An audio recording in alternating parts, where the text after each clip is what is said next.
guys, my name is Crystal and welcome to my YouTube channel. I've been reading the Mail newspaper this Wednesday morning. We have King Charles III in it, along with Camilla Parker Bowles, and a piece about Meghan Markle. So this is the piece about Camilla. Time to stop pandemic of violence. So there is a picture of Camilla, all dressed in white. Myself, I'm not a fan of Camilla Parker Bowles, but I won't take anything personally. I think that a woman that she's divorced. She was divorced when she married King Charles III. She'd also been a mistress to King Charles III. A mistress. She was King Charles's mistress before she became his wife. And now she's got a lot of say in how this country is run, along with her husband, along with the government. Now, the new Queen's Landmark Summit to highlight women's suffering. No offence to Camilla Parker Bowles, but she will never be my queen. Queen Elizabeth will always be my queen. I will have no other queen that I will follow. That's my choice. This is written by Rebecca English, a royal editor. And Camilla stood with the Countess of Wessex, Queen Matilda, Camilla is stood there, Queen Rania, Crown Princess Mary, and First Ladies Fatima, Marda Bayo, and Alina Zelenska.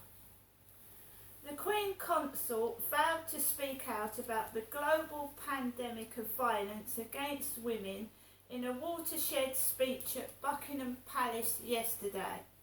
Camilla, a long-term advocate of the issue as Duchess of Cornwall, made clear that she will continue to use her position to campaign as she convened a group of 300 activists.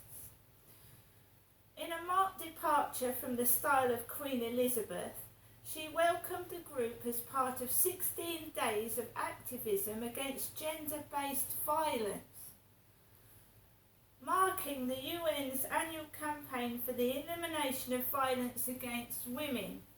Got nothing wrong against that, but children, teenagers, men and women, elderly and people of ethnic origin have violence inflicted on them as well. It should be a pandemic of violence against everyone. Violence should stop against everyone, not just women. Violence against kids, violence against women, racist violence. It should all stop completely. She was watched by two other queens, Rania of Jordan and Matilda of Belgium, Crown Princess Mary of Denmark and the Countess of Wessex. They were also joined by First Ladies Fatima Marda Bayo of Sierra Leone and Alina Zelenska of the Ukraine. Other ambassadors included Spice Girl Melanie Brown and Love Island star Zara McDermott, who have campaigned on issues such as domestic abuse and revenge porn. The Queen Consort said throughout the world, individuals and organisations are coming together to call for the prevention and elimination of violence against women and girls. Why? Because over a period of 16 days worldwide, more than 2,000 women will be killed by a partner or a member of their own family. Because in England and Wales alone, during the same period, police will record that more than 3,000 women have been raped, and because up to 1 in 3 women across the globe will endure domestic abuse in the course of their lifetime, which I have myself over twice, more than twice, have suffered domestic abuse. We are uniting today to confront what has rightly been called a global pandemic of violence against women. The Queen Consort named just a handful of the women and girls who have been killed this year including Mariam Kamara, Hina Bashir, Jilu Nash and her 12-year-old daughter Louise. She added, "We remember those women who have lost their lives at the hands of a stranger or the person who should have loved them best. In so doing, we refuse to be desensitised by cold facts and figures, and we resolve to keep the names and the memories of these women alive." But what you've got to understand is, if you keep going on about women all the time, men are going to get a bit cross and upset, and that will increase. That will increase. If you say it's not just women and men are attacked as well, because they are. Men get hurt, men suffer domestic abuse as well as women. Men are going to get agitated here, and I wouldn't blame them. We remember because we cannot forget all the other women and girls who died in similarly horrific circumstances, stressing that there is life after abuse. There is life after abuse, says Camilla, 75, who was a mistress. She was Charles's mistress, and poor old Diana suffered through Camilla being a mistress to Prince Charles. I will not respect what this woman says. I can't help it.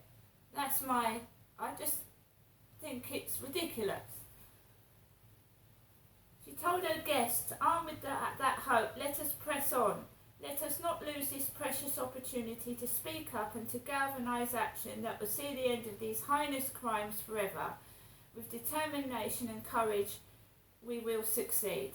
Well, do you know, I'm 54 years old and I suffered domestic abuse from the age of 18. My father was abusing me from the age of 10, so I wish her good luck, because nobody actually really helped me. They didn't help my mum, who suffered domestic abuse at the hands of my father for the 54 years that she was married to him.